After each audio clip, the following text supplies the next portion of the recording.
मार्च किंवा एप्रिल रे मोकिम घोषणा करिवे नुआ राजनीतिक दल। जानुआरी रे घोषणा हेबनी मोहम्मद मोकिम को नुआ राजनीतिक दल। मार्च 26 बा एप्रिल 8 तारिख रे घोषणा होई पारे।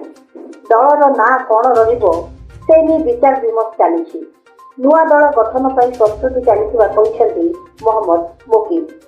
जानुआरी 12 रे दल घोषणा हेबो बोली पूर्वर सूचना थिला।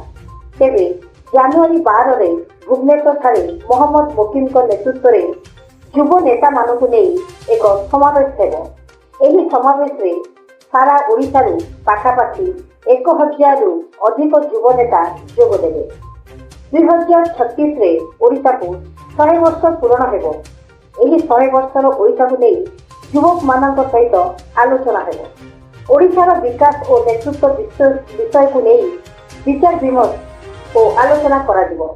जानुआरी 22 से युव दिवस थिबारु युव नेतृत्व को नहीं एक समावेश अनुष्ठित हेतुआ मोहम्मद मोकिम सूचना दी।